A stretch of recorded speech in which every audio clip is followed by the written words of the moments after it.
कस्तूरीतिलकं ललाटपटले वक्षस्थले कौस्तुभं नासाग्रे वरमौक्तिकं करतले वेणुकरे कङ्कणम् सर्वांगे हरिचन्दनं सुललितं कंठे च मुक्तावली गोपस्त्री परिवेष्टितो विजयते गोपालचूडामणि। श्री सीतारामाभ्यां नमः। सिया रामचंद्र भगवान की जय।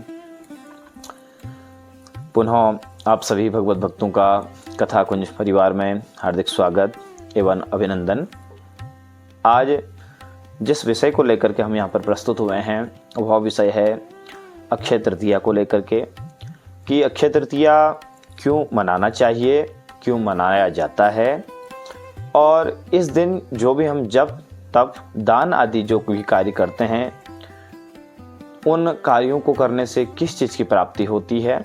ये चीज़ तो विषय है ही, परंतु सबसे पूर्व महत्वपूर्ण विषय यह भी है कि अक्षय तृतीया कब मनाना है और किस दिन अक्षय तृतीया का व्रत करना चाहिए। देखिए सज्जनों, अक्षय तृतीया मनाने के पीछे कई सारे कारण हैं और यह अत्यंत महत्वपूर्ण दिवस है हम सभी सनातनियों के लिए। कई इसके पीछे कारण हैं। सर्वप्रथम अक्षय तृतीया को अक्षय तृतीया इसलिए भी कहा जाता है क्योंकि इस दिन जो भी हम जप, दान, तप, स्वाध्याय, जो भी ऐसे शुभ कार्यों को करते हैं तो उसका फल अनंत गुना मिलता है और वह कभी क्षय नहीं होता है, वह अनंत काल तक हमारे साथ उसका फल रहता है। सर्वप्रथम यह।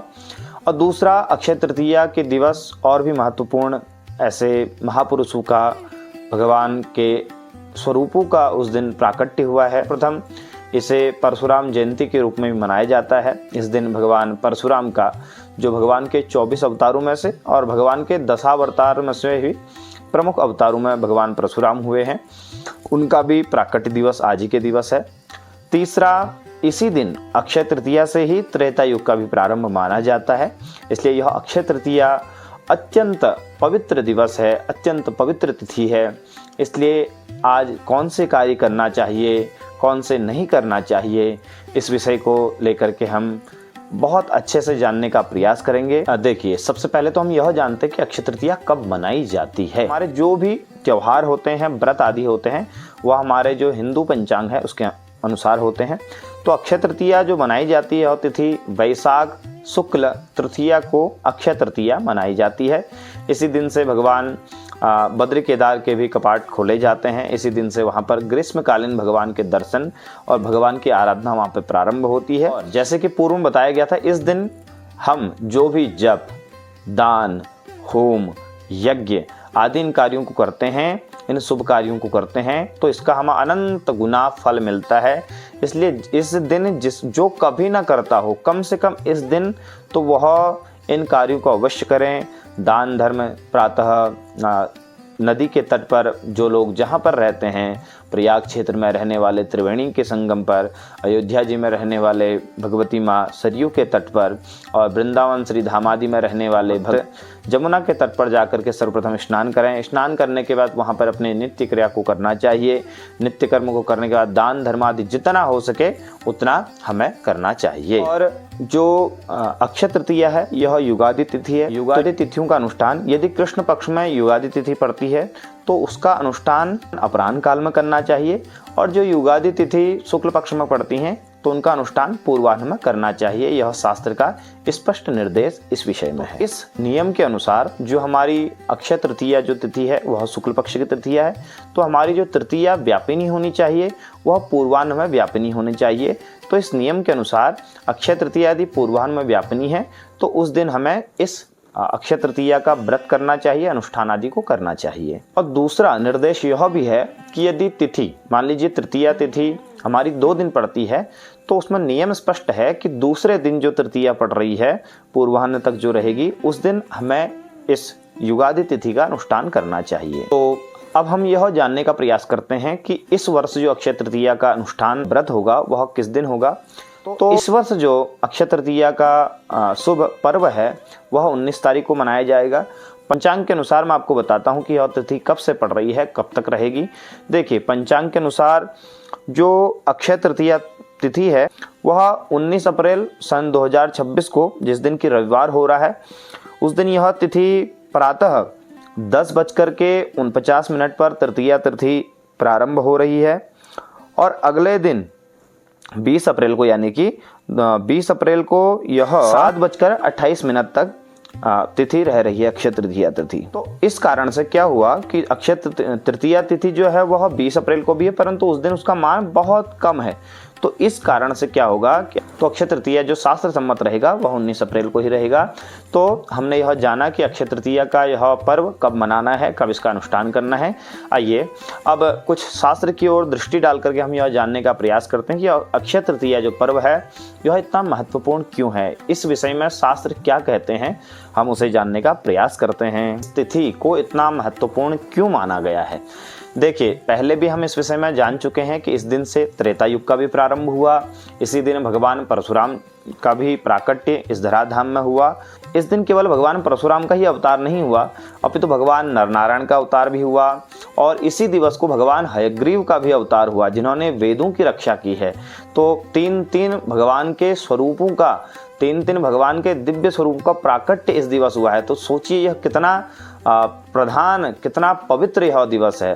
तो इस विषय में शास्त्रों ने कहा है कि इस दिन हम जो भी शुभ कार्यों को करते हैं तो वह उसका जो फल होता है, अन्य दिन जो करते हैं तो उसका तो फल हमें मिलता ही है, परंतु इस दिन यदि हम कोई भी अनुष्ठान, यज्ञादि, होम आदि, कर्म, पितृतर्पण आदि कार्यों को करते हैं तो उसका फल शास्त्र स्वयं से कहते हैं।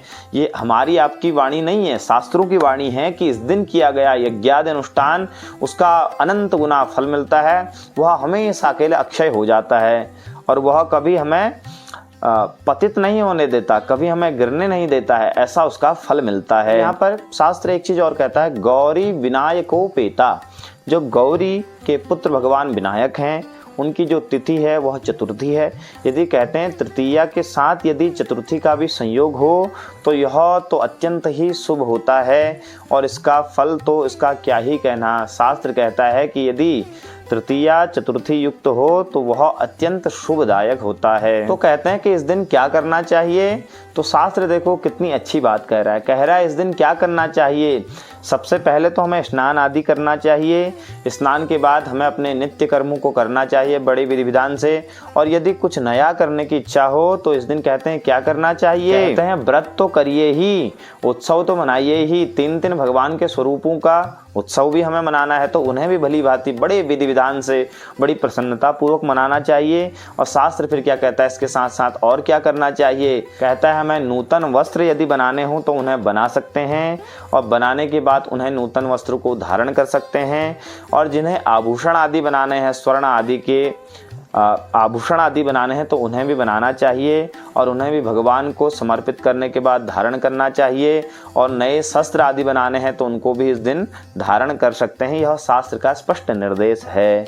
तो इन कार्यों को हमें करना चाहिए अक्षय तृतीया के दिन। और कहते हैं इस दिन और क्या कर सकते हैं, तो कहते हैं किसी नवीनता का उद्घाटन होना हो तो उसे कर सकते हैं, नूतन गृह प्रवेश होना हो तो उन्हें कर सकते हैं, नई गाड़ी लेनी हो तो उन्हें भी कर सकते हैं। तो ऐसे शुभ कार्यों को जो गृहस्थियों के लिए आवश्यक हैं या फिर संत महात्माओं के लिए आवश्यक हैं तो उन्हें इस दिन बिना किसी पंचांग आदि के दर्शन के हम इस दिन कर सकते हैं, क्योंकि अत्यंत पवित्र यह दिवस है।